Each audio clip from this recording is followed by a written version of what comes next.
Genesis chapter 42. When Jacob learned that there was grain in Egypt, he said to his sons, "Why do you just keep looking at each other?" He continued, "I have heard that there is grain in Egypt. Go down there and buy some for us, so that we may live and not die." Then 10 of Joseph's brothers went down to buy grain from Egypt.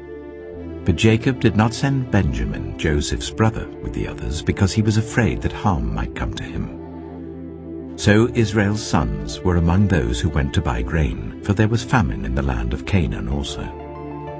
Now Joseph was the governor of the land, the person who sold grain to all its people. So when Joseph's brothers arrived, they bowed down to him with their faces to the ground. As soon as Joseph saw his brothers, he recognized them. But he pretended to be a stranger and spoke harshly to them. "Where do you come from?" he asked. "From the land of Canaan," they replied, "to buy food." Although Joseph recognized his brothers, they did not recognize him. Then he remembered his dreams about them and said to them, "You are spies. You have come to see where our land is unprotected." "No, my lord," they answered. "Your servants have come to buy food. We are all the sons of one man. Your servants are honest men, not spies." "No," he said to them, "you have come to see where our land is unprotected."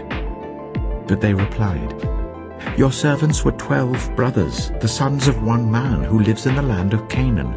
The youngest is now with our father, and one is no more." Joseph said to them, "It is just as I told you. You are spies. And this is how you will be tested. As surely as Pharaoh lives, you will not leave this place unless your youngest brother comes here. Send one of your number to get your brother. The rest of you will be kept in prison, so that your words may be tested to see if you are telling the truth. If you are not, then as surely as Pharaoh lives, you are spies." And he put them all in custody for 3 days. On the 3rd day, Joseph said to them, "Do this, and you will live, for I fear God.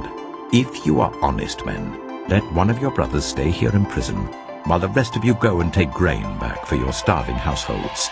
But you must bring your youngest brother to me, so that your words may be verified, and that you may not die."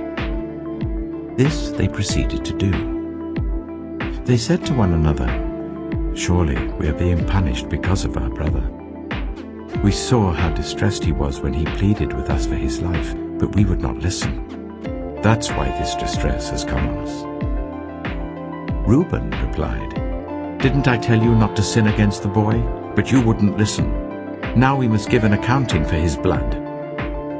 They did not realize that Joseph could understand them, since he was using an interpreter. He turned away from them and began to weep, but then came back and spoke to them again. He had Simeon taken from them and bound before their eyes.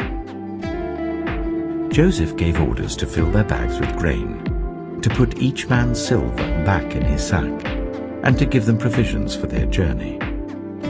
After this was done for them, they loaded their grain on their donkeys and left.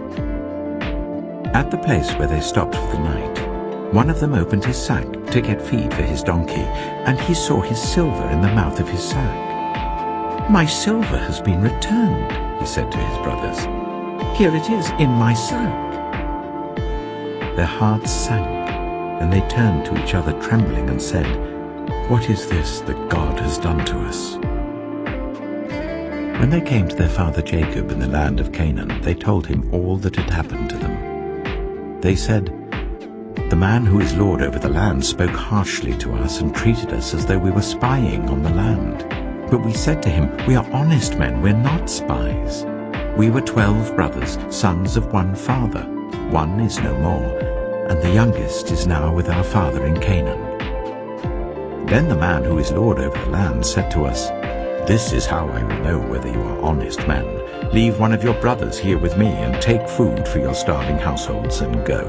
But bring your youngest brother to me, so I will know that you are not spies, but honest men. Then I will give your brother back to you, and you can trade in the land." As they were emptying their sacks, there in each man's sack was his pouch of silver. When they and their father saw the money pouches, they were frightened. Their father Jacob said to them, "You have deprived me of my children. Joseph is no more, and Simeon is no more. And now you want to take Benjamin? Everything is against me." Then Reuben said to his father, "You may put both of my sons to death if I do not bring him back to you. Entrust him to my care, and I will bring him back." But Jacob said, "My son will not go down there with you. His brother is dead, and he is the only one left. If harm comes to him on the journey you are taking, you will bring my gray head down to the grave in sorrow."